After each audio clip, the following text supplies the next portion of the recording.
Hello friends, ધોરણ 9 વિજ્ઞાન અને ટેકનોલોજી ચેપ્ટર નંબર 7 સજીવોમાં વિવિધતા એમાં ટોપિક નંબર 7.5 પ્રાણી સૃષ્ટિમાં આપણે છિદ્રકાય ટોપિક ભણી ગયા હતા.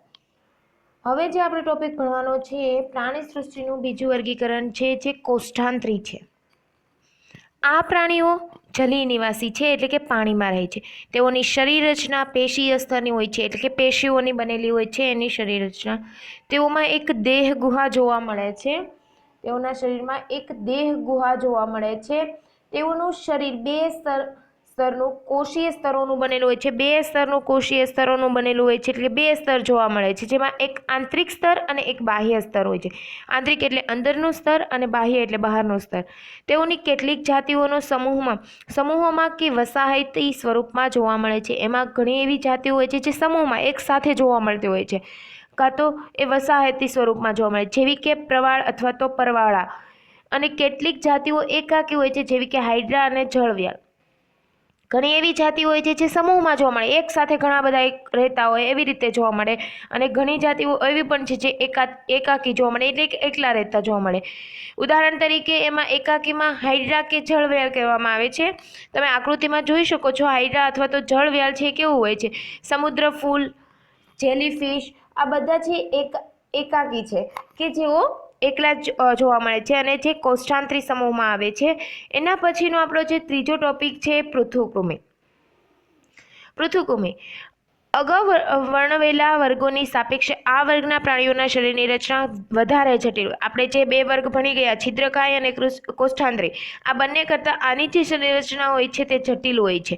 તેમના શરીર પર દ્વિપાર્શ્વ સમમિતિ ધરાવે છે. દ્વિપાર્શ્વ એટલે કે બંને બાજુ સમમિતિ ધરાવે છે, અથવા તો આ પ્રાણીઓના શરીર જમણી અને ડાબી બંને બાજુએ સમાન સંરચના ધરાવે છે. દ્વિપાર્શ્વી એટલે બંને બાજુ સમમિતિ ધરાવે એટલે સરખી જ સમમિતિ, એટલે કે આગળથી જોવો તો પણ સરખું ને પાછળથી જોવો તો પણ સરખું જ જોવા મળે છે. તેઓ ત્રણ સ્તરોનું કોષીય સંરચનામાં વિભેદન કરે છે. એવો 3 સ્તરમાં જોવા મળે છે, એટલે આવા પ્રાણીઓને ત્રિગર્ભસ્તરીય કહેવામાં આવે છે. 3 ગર્ભસ્તર ધરાવે છે એટલા માટે તેને ત્રિગર્ભસ્તરીય કહેવામાં આવે છે. આ પ્રાણીઓના શરીરમાં બાહ્ય અને આંતરિક એમ બંને પ્રકારના અસ્તર બનેલા હોય છે. આ પ્રાણીઓ છે એમના શરીર બાહ્ય અને આંતરિક એમ બે પ્રકારના અસ્તરના બનેલા હોય છે. તેઓમાં કેટલાક અંગો પણ બને છે, અને બાહ્ય અને આંતરિક બંને પ્રકારના હોય છે ને તેને કારણે કેટલાક અંગો પણ એમના બને છે. તેથી ત્યાં અમુક પ્રમાણમાં પેશીઓનું નિર્માણ, જે બાહ્ય અને આંતરિક અંગોને કારણે જે બીજા અંગો ઉત્પન્ન થાય છે એ અંગો છે એ શું કરે છે, પેશીઓનું નિર્માણ પણ કરે છે. તેઓમાં સાચી કે વાસ્તવિક દેહ ગુહાનો અભાવ હોય છે. સાચી કે વાસ્તવિક દેહ ગુહા હોતી નથી, જેમાં સુવિકસિત અંગ વ્યવસ્થિત હોય છે. સુવિકસિત અંગ હોય છે એનું ચોક્કસ પ્રકારનો અંગ હોય છે. તેઓના શરીર પર પૃથુ અથવા તો ચપટા, પૃથુ મતલબ ચપટા આકારના હોય છે, તેથી તેને ચપટાકૃમિ કે પૃથુકૃમિ પણ કહેવામાં આવે છે. તેમના આકૃતિ તમે જોઈ શકશો, હમણાં આવશે જ. તેને ચપટાકૃમિ યા તો પૃથુકૃમિ કહેવામાં આવે છે. તેઓમાં પ્લેનેરિયા છે એ મુક્ત જીવી પ્રાણી છે, જે યકૃત કૃમિ જેવા પરોપજીવીમાં હોય છે. પ્લેનેરિયા એક જ એવું છે જે મુક્ત જીવી પ્રાણી છે, અને યકૃત કૃમિ જેવા પરોપજીવી પ્રાણીઓ છે. પ્લેનેરિયા એક જ તે મુક્તજીવી, બાકી બધા પરોપજીવી હોય છે. યકૃત કૃમિ જેવા પ્રાણીઓ પરોપજીવી હોય છે. આમ મુક્તજીવી કે પરોપજીવી પણ હોય છે. એટલે કે આ જે પ્રતિકૃમિ છે યા તો ચપટા જે કૃમિ છે એ મુક્તજીવી પણ હોઈ શકે છે, અથવા તો એ મુક્તકૃમિ ના હોય તો એ પરોપજીવી પણ હોઈ શકે છે, એટલે કે બીજા પર આધાર રાખતા હોય છે. તમે એની આકૃતિ જોઈ શકશો, પ્લેનેરિયા, યકૃતકૃમિ અને પટ્ટી કીડો. હવે જે ચોથો ટોપિક છે આપણે ભણવાનો છે સૂત્રકૃમિ.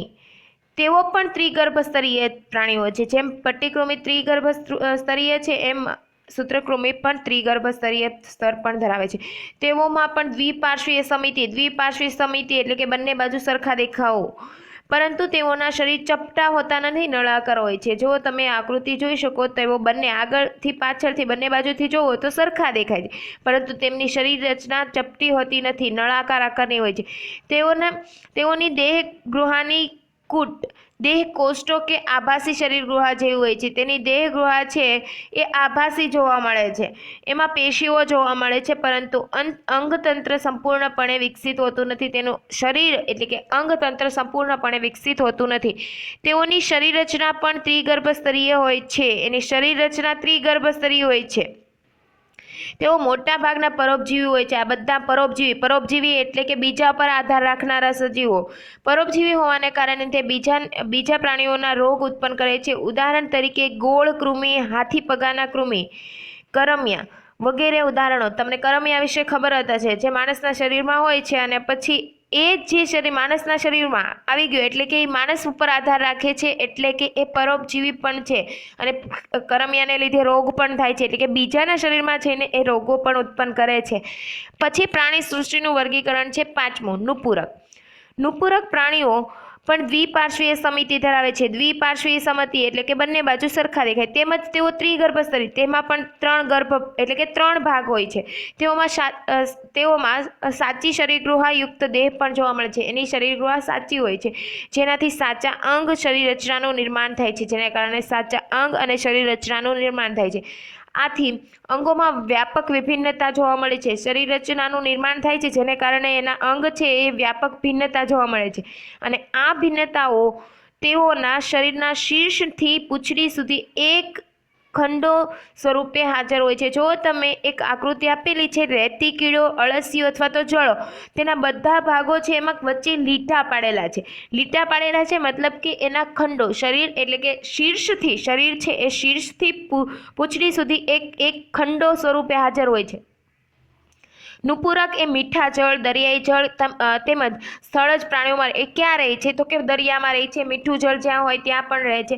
તેઓમાં પરિવહન, પાચન, ઉત્સર્જન અને ચેતાતંત્ર જોવા મળે છે. તેઓમાં પણ પરિવહન થાય છે, પાચન થાય છે, ઉત્સર્જન પણ થાય છે. ઉદાહરણ તરીકે અળસિયું, રેતીકીડો અને જળો. તમે જોઈ શકો છો આકૃતિમાં અળસિયું, રેતીકીડો અને જળો આ જે બધા આવે છે એ નુપુરક પ્રાણીઓ છે. હવે આપણે જે પ્રાણીઓની વાત કરવાની છે સંધિપાદ પ્રાણીઓની વાત કરવાની છે. પ્રાણી જગતનો સૌથી મોટો સમુદાય છે. પ્રાણી જગતનો સૌથી મોટો સમુદાય છે એ સંધિપાદ. તેઓમાં દ્વિપાર્શ્વીય સમિતિ ધરાવે છે. તેઓ દ્વિપાર્શ્વીય સમિતિમાં જોવા મળે છે. તેમનું શરીર ખંડમય હોય છે. તેમનું શરીર ખંડોમાં વહેંચાયેલું હોય છે, એટલે કે ખંડમય હોય છે. તેઓમાં ખુલ્લા પ્રકારના પરિવહન તંત્ર જોવા મળે છે. ખુલ્લા પ્રકારનું પરિવહન તંત્ર હોય છે. આથી રુધિર વાહિનીઓમાંથી વહેતું નથી. એમાં રુધિર વાહિની હોતી નથી, એટલે કે ખુલ્લા પ્રકારનું પરિવહન તંત્ર હોય છે. દેહ ગુહા કે શરીર ગુહા રુધિરથી ભરેલી હોય છે. એની શરીર ગુહામાં રુધિર છે આમ તેમ ફરતું હોય, કોઈ રુધિર વાહિની જ નથી. એટલે શું છે કે શરીર રચના છે, શરીર ગુહામાં જે દેહ ગુહા આવેલી હોય છે એ દેહ ગુહા છે એ કેવી હોય છે તો કે રુધિરથી ભરેલી હોય છે. તેઓના જોડમાં ઉપાંગો એટલે કે યુગ્મ ઉપાંગો હોય છે. તમે જોઈ શકશો હમણાં આકૃતિમાં કે તેઓના ઉપાંગો એટલે કે ઉપઅંગો, બીજા બહારના જે અંગો છે એ યુગ્મ હોય છે, એટલે કે બબ્બેમાં હોય છે. કેટલાક સામાન્ય ઉદાહરણે ઝીંગો, પતંગિયું, માખી, કરોળિયો, વીછી, કરચલો. આ બધા જે પ્રાણીઓ છે આ બધા પ્રાણીઓ સંધિપાદમાં આવે. સંધિ એટલે સાંધા કહી શકીએ આપણે. સાંધા હોય એને આપણે સંધિ કહીએ. તો આ બધા છે એ ઉપાંગો ધરાવતા સજીવો છે અને આ બધા છે એના જે ઉપાંગો છે એ બધા જોડમાં હોય છે. તમે જોઈ શકશો કે બંને બાજુ એના ઉપાંગો જોવા મળે, એટલે કે યુગ્મ સંખ્યામાં જ ઉપાંગો હશે. તમારે જો ગણતરી કરવી હોય તો તમે કરી શકશો. તમે બધામાં જોઈ શકો. બટરફ્લાય એટલે કે પતંગિયાની વાત કરો તો એમાં ઉપાંગો જે છે એ 2 જ છે, એટલે કે જોડમાં જ છે. હવે પછીના આપણે સજીવની વાત કરવાની છીએ. એ સજીવનો સમૂહ છે મૃદુકાય. આ પ્રાણીઓના સમૂહમાં પણ દ્વિપાર્શ્વીય સમિતિ જોવા મળે છે. આ પણ દ્વિપાર્શ્વીય સમિતિ જ ધરાવે છે. તેઓને દેહગુહા નાની હોય છે. એનું શરીર છે કેવું રચના ધરાવે છે? નાની રચના ધરાવે છે. તેમજ શરીરમાં થોડુંક વિખંડન હોય છે. વિખંડન થયેલું એટલે કે થોડુંક ભાગ વિભાજન થયેલું હોય છે, કાં તૂટી ગયેલો હોય છે, કાં તો અમુક ભાગ જોવા ના મળતો હોય એવું હોય છે. મોટા ભાગના મૃદુકાય પ્રાણીઓના કવચ જોવા મળે છે. બધાને કવચ એટલે કે ઉપર એનું શરીરને ઢાંકતું આવરણ ધરાવે છે, એટલે કે કવચ જોવા મળે છે. તેઓનું ખુલ્લું પરિવહન તંત્ર અને ઉત્સર્જન માટે મૂત્રપિંડ જેવી રચનાઓ જોવા મળે. એનું પરિવહન પણ ખુલ્લું હોય છે, એટલે કે શરીરમાં રુધિર વહન પામતું હોય છે. ખુલ્લું પરિવહન હોય છે, રુધિર વાહિની હોતી નથી. તેમાં ઉત્સર્જન અને મિત્રપિંડની રચનાઓ પણ જોવા મળે છે. તેઓ પ્રચલન માટે મૃદુ પગો ધરાવે છે. તેના પ્રચલન કરવું હોય તો એના માટે એના મૃદુ પગો હોય છે ને જેનો ઉપયોગ કરીને એ પ્રચલન એટલે કે હલનચલન કરી શકે છે. ઉદાહરણ તરીકે કાઇટોન, ઓક્ટોપસ, પાયલા વગેરે આ બધા છે એ મૃદુકાય સજીવો છે. તમે જુઓ તો આ બધા છે એમાં ઉપર કવચ જેવું આવરણ જોવા મળે છે. કવચ જેવું આવરણ છે એટલે કે આ મૃદુકાયમાં છે અને એ ઉપાંગો ધરાવે છે જે પ્રચલન મૃદુ પગો, ઉપાંગો મતલબ કે મૃદુ પગો ધરાવ્યા છે જે શું કરે છે તો કે એના પ્રચલન કરવા માટે મદદ કરે છે. હવે આજે મૃદુકાય સજીવોની સૃષ્ટિ પૂરી થાય છે પછી આપણે ભણવાની છે શૂળત્વચી. શૂળત્વચી સમુદાય. તો ગ્રીકમાં ઇકોનિયોનો અર્થ કંટકીય નલિકાની રચના થઈ છે. ઇકોનિયનો અર્થ શું થાય છે? કંટકીય નલિકા થાય છે. અને ડેરમાં આજે એનું શૂળત્વચીનું જે નામ છે ઇકોનિયો ડેરમાટા એનો અર્થ સમજાવે છે. એકોનિયો ડેરમાટાનો અર્થ થાય છે ઇકોની છે એ કંટકીય નલિકા છે એટલે કે કાંટાવાળી નળી. કંટકીય એટલે આપણે શું કહીએ? કાંટા કહીએ. કંટ એટલે કાંટા. ડેરમાનો અર્થ થાય છે ત્વચા એટલે કે કાંટાવાળી છે ત્વચા એટલે શૂળ. ત્વચી એટલે ત્વચા અને શૂળ એટલે આપણે શું કહીએ? જે ધારદાર હોય એને આપણે શૂળ કહીએ એમ. તો આથી આ પ્રાણીઓ ત્વચા કાંટા જેવી શૂળીય રચનાઓમાં આચ્છાદિત હોય છે એટલે કે શૂળત્વચીની શરીરની રચનામાં શું હોય છે? કાંટા હોય છે. તેઓ મુક્તજીવી દરિયાઈ પ્રાણીઓ છે. તે ક્યાં રહે છે? દરિયામાં રહે છે અને મુક્તજીવી પ્રાણીઓ છે. તેઓ દેહગુહા કે શરીર ગુહાયુક્ત હોય છે. તેની દેહગુહા શરીર ગુહા હોય છે. તે પણ ત્રિગર્ભ સ્તરીય પ્રાણીઓ છે. તેઓમાં વિશિષ્ટ પ્રકારનું જલ પરિવહન નલિકા તંત્ર જોવા મળે છે. એમાં એક વિશિષ્ટ પ્રકારની જલ પરિવહન તંત્રની નલિકા હોય છે. તેઓને પ્રચલનમાં સહાયક બને છે જે એના પ્રચલન કરવા માટે સહાયક બને છે. તેઓમાં કેલ્શિયમ કાર્બોનેટનું સખત કંકાલ અને શૂળો જોવા મળે છે. કેલ્શિયમ કાર્બોનેટનું સખત કંકાલ અને શૂળો જોવા મળે છે. ઉદાહરણ તરીકે તારા માછલી અને સાગર ગોટા એના શરીરની ઉપરનું જે આવરણ છે એ કંકાલ હોય છે. કંકાલ એટલે કે હાડકા જેવું હોય છે અને જે શૂળો પણ ધરાવે છે એટલે કે કાંટા પણ ધરાવે છે જેમ કે તારા માછલી અને સાગર ગોટા. તમે અહીંયા ઉદાહરણ જોઈ શકો છો. બરડ તારા, સમુદ્ર કાકડી, સાગર ગોટા અને તારા માછલી આ બધા શૂળત્વચીના ઉદાહરણ છે. હવે પછીની વાત કરવાની છે પ્રાથમિક મેરુદંડી અથવા તો પ્રમેરુદંડી સજીવો. તેઓ પણ દ્વિપાર્શ્વીય પાર્શ્વસ્થ સમિતિ ધરાવે છે અને તેઓ પણ ત્રિગર્ભસ્તરીય તેમજ દેહયુક્ત પ્રાણીઓ છે. તેઓમાં શરીર રચનાના વધારાના કેટલાક નવા લક્ષણો જોવા મળે છે જેવા કે મેરુદંડી. તે નવું લક્ષણ તેમના જીવનમાં કેટલીક અવસ્થાઓ નિશ્ચિતપણે હાજર હોય છે. એમાં અમુક અવસ્થાઓ છે એના શરીરમાં અમુક સમય સુધી હાજર રહેતી હોય છે. મેરુદંડ એક લાકડી જેવી દંડ એટલે લાકડી અને આ લાકડી લાંબી જેવી રચના ધરાવે છે જે પ્રાણીઓના પૃષ્ઠભાગે હોય છે. પૃષ્ઠ એટલે કે પાછળના ભાગે જોવા મળે છે. તે ચેતાપેશી અન્નમાર્ગથી અલગ કરે છે. તેની ચેતાપેશી છે એના અન્નમાર્ગથી અલગ રાખવાનું કામ કરે છે. તે સ્નાયુઓને જોડવાનું સ્થાન આપે છે. સ્નાયુઓને જોડીને એનું સ્થાન પણ આપે છે જેનાથી એ પ્રચલન સરળતાથી કરી શકે, જેને કારણે પ્રચલન છે એનું સરળતાથી થઈ શકે છે. પ્રાથમિક મેરુદંડી પ્રાણીઓ તેમના જીવનની બધી જ અવસ્થાઓ સુધીમાં મેરુદંડ હાજર રહેતો નથી. પ્રાથમિક મેરુદંડ છે એની બધી જ અવસ્થામાં મેરુદંડ હાજર રહેતો નથી. તેઓ દરિયાઈ પ્રાણી છે. તેઓ કેવા પ્રાણીઓ છે? દરિયાઈ પ્રાણી છે એટલે કે દરિયામાં રહેતા પ્રાણીઓ છે જેમ કે બાલનોગ્લોસસ, હર્ડમેનિયા અને એમિફોઓક્સસ. આ જે પ્રાણીઓ છે એ પ્રમેરુદંડી છે અથવા તો પ્રાથમિક મેરુદંડી કહેવામાં આવે છે. હવે આપણે વાત કરવાના છીએ પૃષ્ઠવંશી. આ પ્રાણીઓમાં સાચો મેરુદંડ તેમજ અંતઃકંકાલ જોવા મળે છે. એમાં પણ સાચો મેરુદંડ જોવા મળે છે કે લાકડી જેવો ભાગ જોવા મળે છે અથવા તો અંતઃકંકાલ એટલે કે એમાં પણ હાડકાઓ જોવા મળે છે. આ કારણે આ પ્રાણીઓના સ્નાયુ કંકાલ સાથે જોડાયેલા હોય છે. કંકાલ સાથે એમના સ્નાયુઓ જોડાયેલા હોય છે જે પ્રચલનમાં મદદરૂપ થાય છે જેને કારણે એ પ્રચલન ઝડપથી કરી શકે છે. પૃષ્ઠવંશીઓ દ્વિપાર્શ્વીય સમિતિ ત્રિગર્ભસ્તરીય દેહકોષ્ઠી પ્રાણીઓ છે. પૃષ્ઠવંશી કેવા છે તો કે દ્વિપાર્શ્વી એટલે કે બે સમિતિ ધરાવે છે. ત્રિગર્ભસ્તરીય એટલે 3 ગર્ભો ધરાવે છે. દેહકોષ્ઠી છે એની શરીર રચના દેહકોષ્ઠ ધરાવે છે એટલે કે શરીરની રચના ફિક્સ છે. તેમાં પેશીઓ તેમજ અંગોનું જટિલ કક્ષાએ વિભેદન થયેલું હોય છે. જટિલ કક્ષાએ એનું વિભેદન એટલે કે અલગ થયેલા હોય છે પેશીઓ. બધા જ પૃષ્ઠવંશી પ્રાણીઓમાં નીચેના લક્ષણો જોવા મળે. જેટલા પૃષ્ઠવંશી પ્રાણીઓ છે એમાં આ લક્ષણ જોવા મળે છે. મેરુદંડ ધરાવે, પૃષ્ઠ કેશુરદંડ કે તેમજ કરોડરજ્જુ ધરાવે. કરોડરજ્જુ ધરાવતા હોય પૃષ્ઠ એટલે કે પાછળના ભાગમાં. ત્રિગર્ભધરી સ્તરી રચના હોય છે. યુગ્મિત ઝાલર પોથી હોય છે એટલે કે ઝાલરો જોવા મળે છે બંને બાજુઓ. યુગ્મિત હોય છે એટલે કે બંને બાજુએ. દેહકોષ્ઠો કે દેહ ગુહા કે શરીર રચના. આ 5 પ્રકારના જે લક્ષણો જે સજીવ ધરાવતા હોય એના લક્ષણ છે એ શેમાં મૂકવામાં આવે છે? એને આપણે પૃષ્ઠવંશીમાં મૂકી શક્યું. હવે આપણે મત્સ્યની વાત કરવાની છે. આ જે પૃષ્ઠવંશી છે એમાંનો ટોપિક છે મત્સ્ય. એમાં સૌથી પહેલા મત્સ્ય. તેઓ માછલીઓ છે જે સમુદ્ર અને મીઠા પાણી બંને સ્થાને જોવા મળે છે. તેઓ માછલીઓ છે તે સમુદ્રમાં અને મીઠા પાણી બંનેના સ્થાનમાં જોવા મળે છે. તેઓની ત્વચા ભીંગડા અને અથવા પ્લેટોથી ઢંકાયેલી હોય છે. તેની ત્વચા પર ભીંગડા હોય છે અથવા તો એમ જાડી એવી પ્લેટો હોય છે. પ્લેટો કહેતા કે સાવ લોખંડની કે એવી પ્લેટો મૂકી દીધી ના હોય. પ્લેટો એટલે કે એવું બરડ આવરણ ધરાવે છે. તેઓ તેમની પૂંછડીનો ઉપયોગ તરવા માટે કરે છે. પૂંછડીનો ઉપયોગ કરે છે જેને કારણે એ જ તરી શકે છે. તેઓ તેમનો પૂંછડીનો ઉપયોગ તરવા માટે કરે છે. તેઓનું શરીર ચપટું, રેખી કે ત્રાકાકાર હોય છે. જુઓ તમે, એનું શરીર ચપટા આકારનું હોય છે. ત્રાક આકાર એટલે તમને ખબર પડે છે આગળથી સાંકડો, પાછળથી સાંકડો અને વચ્ચેનો ભાગ એનો પહોળો હોય છે.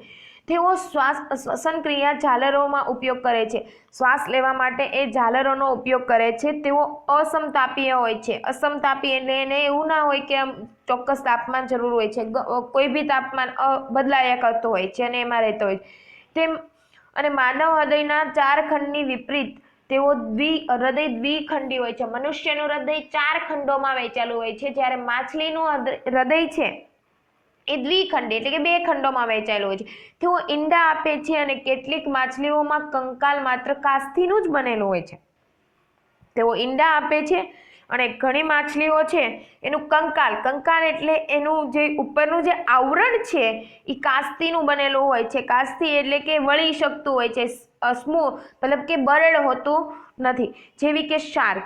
અન્ય પ્રકારની માછલીઓનું કંકાલ અસ્થિનું બનેલું હોય છે. અસ્થિનું બનેલું એટલે કે હાડકા જેવું હોય છે, બરડ હોય છે. જેમ કે ટ્યુના અને રોહુ. ટ્યુના અને રોહુ માછલી છે એનું શરીર છે અસ્થિનું બનેલું હોય છે એટલે કે બરડ હોય છે. જ્યારે શાર્ક છે એનું કંકાલ કાસ્થીનું હોય છે એટલે કે એ બરડ હોતું નથી. અહીં ઉદાહરણ આપેલા છે, તમે જોઈ શકશો કે આ પ્રકારની માછલી છે. આ બધી જ પ્રકારની માછલીઓ છે એ બધી જ આવશે પૃષ્ઠવંશીઓમાં જ સમાવેશ થશે. હવે આપણે વાત કરવાની છે પૃષ્ઠવંશીમાં ઉભયજીવીઓની વાત કરવાની છે. ઉભયજીવીઓ એટલે જે પાણીમાં પણ રહેતા હોય અને જમીન પણ રહેતા હોય. તો આ જે પ્રાણીઓ છે એને પૃષ્ઠવંશીમાં સમાવેશ કરવામાં આવે છે. તો ઉભયજીવી આ માછલીઓ કરતાં ભિન્ન હોય છે કારણ કે તેઓના ભીંગડા હોતા નથી. માછલીઓ કરતાં અલગ હોય છે. એમના શરીર પર ભીંગડા જોવા મળતા નથી. તેઓની ત્વચા પર શ્લેષ્મ ગ્રંથિઓ હોય છે. શ્લેષ્મ ગ્રંથિ હોય એટલે કે એની ત્વચા ઉપર ચીકણી લાગે છે. આપણને જોવામાં જોઈએ તો ચીકણો ભાગ દેખાતી હોય છે. હૃદય ત્રિખંડી હોય છે.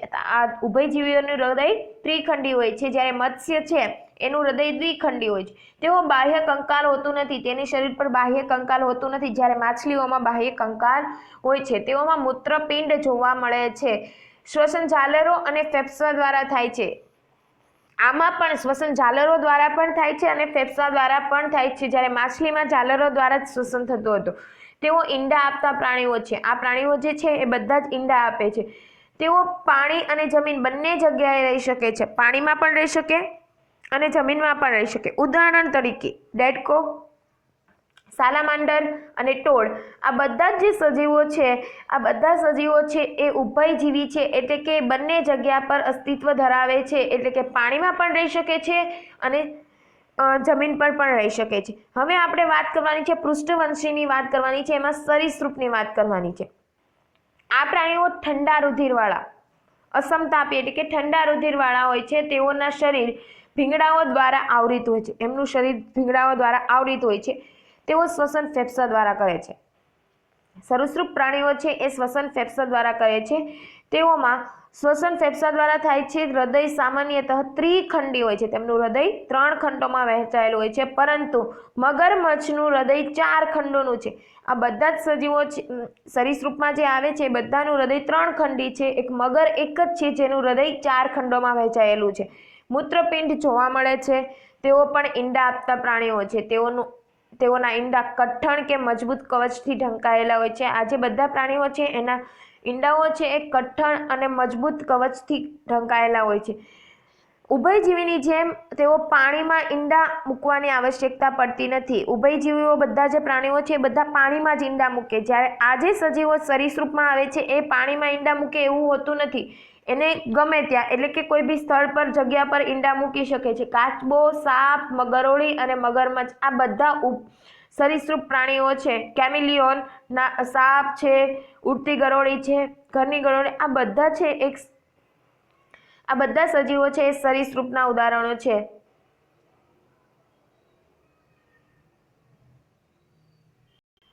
હવે આપણે વિહગ પૃષ્ઠવંશીની વાત કરવાના છીએ। તો આ ઉષ્ણ રુધિર કે સમતાપી હોય છે, એનું શરીર છે ગરમ પણ હોય છે અને ઠંડુ પણ હોય છે। તેઓ 4 ખંડોનું હૃદય ધરાવે છે, તેઓ 4 ખંડી હોય છે, તે ઈંડા મૂકે છે। તેઓમાં 2 જોડ ઉપાંગો હોય છે। 2 જોડ ઉપાંગો એટલે ટોટલ 4 અંગો હોય છે। બહારના જે અંગો જોવા મળે એ 4 હોય છે। તેઓમાં 2 અગ્ર ઉપાંગો ઉડવા માટે પાંખોમાં પરિવર્તિત થયેલા હોય છે। અગ્ર ઉપાંગો હોય છે એના પાંખોમાં પરિવર્તિત થયેલા હોય છે। શરીર પાંખોથી ઢંકાયેલું હોય છે, એનું આખું શરીર પાંખો દ્વારા ઢંકાયેલું હોય છે। શ્વસન ફેફસા દ્વારા થાય છે, એમનું શ્વસન છે એ ફેફસા દ્વારા થાય છે અને બધા જ પક્ષીઓને આ વર્ગમાં મૂકવામાં છે। દરેક પ્રકારના પક્ષીઓ છે એ વિહગ વર્ગમાં આવે છે। તમે જોઈ શકશો બધા જે સજીવો છે એ બધા સજીવોમાં મતલબ કે પક્ષીઓ છે એ બધા વિહગમાં આવે છે।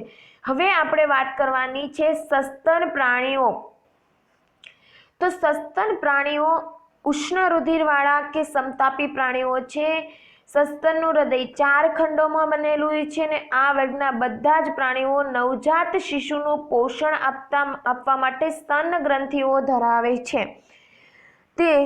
આ જે સસ્તન વર્ગના પ્રાણીઓ છે એનું રુધિરનું તાપમાન ઉષ્ણ રુધિર હોય છે અથવા તો સમતાપી હોય છે। સિમ્પલ ભાષામાં કહી દઉં તો એ જે સજીવો છે જે સસ્તન વર્ગમાં આવતા હોય છે એ બધા જ સજીવો શિશુને જન્મ આપે છે અને એ શિશુને જન્મ આપે છે સાથે એને પોષણ માટે સ્તન ગ્રંથિઓ ધરાવતા હોય છે અને તેમનું હૃદય 4 ખંડોમાં વહેંચાયેલું હોય છે। મનુષ્ય પણ આમાં જ આવે છે, સસ્તન વર્ગમાં મનુષ્ય આવે છે। તેઓની ત્વચા પર વાળ હોય છે। પ્રસ્વેદન એટલે કે પરસેવો, તેલ ગ્રંથિઓ આવેલી હોય છે। પ્રસ્વેદન પણ હોય છે, તેમના શરીર પર તેલી ગ્રંથિઓ પણ હોય છે। આપણે ઘણી વખત ઓઇલી સ્કિન થતી હોય એનું કારણ છે આપણામાં તેલ ગ્રંથિ આવેલી હોય છે। જો કે કેટલાક પ્રાણીઓ અપવાદ રૂપે ઈંડા પણ મૂકે છે। આમાં અપવાદ હોય તો અમુક પ્રાણીઓ છે એ ઈંડા પણ મૂકે છે, જેવા કે શેપો અથવા તો પ્લેટીપસ। કાંગારૂ જે સસ્તન છે તેઓ વિકસિત નવજાતને માર્સુપિયમ નામની કોથળી ત્યાં સુધી લટકાવી રાખે છે જ્યાં સુધી તેઓ પૂર્ણ વિકાસ નથી થતા। કાંગારૂ પણ સસ્તનમાં જ આવે છે। જે અવિકસિત નવજાત માર્સુપિયમ નામની કોથળી, તમને ખબર હોય તો કાંગારૂ છે એના શરીરની આગળ એક એના બાળકને શિશુ છે એને સાચવીને રાખે છે જ્યાં સુધી એનો વિકાસ ના થાય ત્યાં સુધી। તો એ જે કોથળી છે એને કહેવામાં આવે છે માર્સુપિયમ કોથળી છે। જ્યાં સુધી એને સાચવી રાખે છે જ્યાં સુધી એનું જે બાળક છે બાળક કાંગારૂ જે છે એ પૂરેપૂરું વિકસિત ના થઈ શકે ત્યાં સુધી। અહીંયા જે ઉદાહરણમાં તમને આકૃતિ દર્શાવેલ છે વેલ છે, ઉંદર છે, માનવ છે, બિલાડી, ચામાચીડિયું, આ બધા સસ્તન વર્ગના પ્રાણીઓ છે। પ્રાણી સૃષ્ટિની વર્ગીકરણ રૂપરેખા તમે આકૃતિમાં દર્શાવી તેમ જોઈ શકો છો। હવે આ જે આકૃતિ છે એટલે કે આ જે વર્ગીકરણ છે આ વર્ગીકરણ તમારે તમારી ક્લાસવર્ક બુકમાં તમારે આ વ્યવસ્થિત પેન્સિલથી ડ્રો કરવાનું છે। આખું જ વર્ગીકરણ છે, આપણે જે પ્રાણી સૃષ્ટિ ભણી ગયા છે એ પ્રાણી સૃષ્ટિનું જ વર્ગીકરણ છે। તમે વ્યવસ્થિત આ વર્ગીકરણ જોઈને તમે તમારી ક્લાસવર્ક બુકમાં લખી નાખજો। હવે આપણો જે ટોપિક છે ટોપિક 7.6 અને આ ચેપ્ટરનો છેલ્લો ટોપિક છે નામકરણ। હવે નામકરણ આ સજીવોના કઈ રીતે થયા હશે એની વાત છે. તો સજીવોનું વર્ગીકરણ નામ આપવાની આવશ્યકતા શું હતી? સજીવોને નામ આપવા શા માટે જરૂર હતા? નીચે આપેલા પ્રાણીઓની નામ જેટલી ભાષામાં તમે લખી શકતા હોય તેટલી ભાષામાં લખી શકો. હવે વાઘ છે તો એનું તમને હિન્દી નામ આવડતું હોય, ઇંગ્લિશ નામ આવડતું. આપણે 3 ભાષા આવડે, હિન્દી, ગુજરાતી અને ઇંગ્લિશ. તો આ 3 ભાષામાં આના તમે આ બધા જે પ્રવૃત્તિમાં જે નામ આપેલા છે એ બધાના તમે 3 નામ લખી શકો, એનાથી વધારે નામ નથી લખી શકતા. એટલે આપણને 3 ભાષા આવડે છે એટલે આપણે 3 નામ લખી શક્યા છીએ. આમાં બધા જ નામ વિભિન્ન ભાષાઓમાં અલગ અલગ આપેલા છે.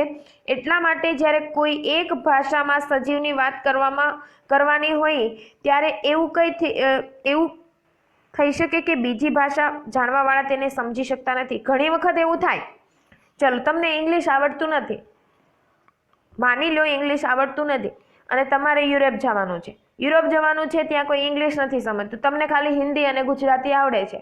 તો ઇંગ્લિશ ત્યાં સમજો છો, તમે નથી સમજતા, તમે ટ્રાન્સલેટર રાખશો વાત અલગ છે, પણ તમને ઇંગ્લિશ, તમે વાઘ જોયો અને તમે એમ કહેશો કે વાઘ આવ્યો, પણ શું થશે કે ત્યાંના લોકો છે એ નથી સમજવાના, એટલે તમારી વાત એ લોકો સમજી શકવાના નથી. ત્યારે તમારે કોઈ એક વૈજ્ઞાનિક નામની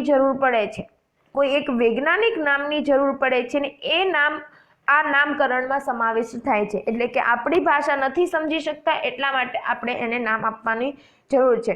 હા, મેં ઉદાહરણ આપ્યું એ જનરલ ઉદાહરણ છે, પણ આ વૈજ્ઞાનિકોને નામ જાણવા હોય તો એના માટે વૈજ્ઞાનિક નામકરણ આપવું જરૂરી છે. વૈજ્ઞાનિકો બધા સજીવોને એક નામ આપીને આ સમસ્યાનો ઉકેલ કાઢ્યો, જેમ કે વિભિન્ન રાસાયણિક તત્વોને સંકેતમાં નિરૂપિત કરીને દર્શાવ્યા. આપણને બધાને ખબર છે હાઇડ્રોજન તો H દર્શાવે, એટલે કે વિભિન્ન જે રાસાયણિક તત્વો છે એને સંજ્ઞા સ્વરૂપે, હાઇડ્રોજન છે તો H, હિલિયમ છે તો He, લિથિયમ છે તો Li, આ બધાને અલગ અલગ સંકેતોમાં દર્શાવ્યા છે. તો સજીવોને પણ એને અલગથી નામ આપ્યા છે અને જેને વૈજ્ઞાનિક નામ કહેવામાં આવે છે. કોઈ પણ સજીવને માત્ર એક જ વૈજ્ઞાનિક નામ હોય છે. તમે અહીંયા હો એટલે કે ગુજરાતમાં હોય કે પછી કોઈ નાના એવા ગામડામાં હો કે પછી તમે કોઈ બી બાર કન્ટ્રીમાં જાઓ, કોઈ બી કન્ટ્રીમાં જાઓ, ત્યાં પણ બધી જગ્યાએ વૈજ્ઞાનિક નામ તો એક જ હશે. એટલે કે વૈજ્ઞાનિક નામ કોમન છે. તમે ગુજરાતમાં છો એટલે વાઘ છે એને વાઘ કહો છો. તમે મહારાષ્ટ્રમાં જાઓ તો ત્યાં જઈને શું કહો છો? ટાઈગર કહો છો. તો એ નામ ચેન્જ થશે, પરંતુ વૈજ્ઞાનિક નામ છે એ ચેન્જ થવાના નથી. નામકરણ પદ્ધતિ માટે આપણે જે વૈજ્ઞાનિક પદ્ધતિનો ઉપયોગ કરીએ છીએ તે સૌ પ્રથમ કેરોલસ લિનિયર દ્વારા 18મી શતાબ્દીના પ્રારંભ પામેલી હતી. એટલે કે નામકરણનો સૌથી પહેલી માહિતી છે કેરોલસ લિનિયસે આપી હતી અને વૈજ્ઞાનિક નામકરણ પદ્ધતિ સજીવોમાં એકબીજામાં જોવા મળતી સમાનતા અને ભિન્નતા પર નિર્ભર છે. હવે વૈજ્ઞાનિક નામકરણ પદ્ધતિ છે શેની આધારે નામ આપવામાં આવ્યું?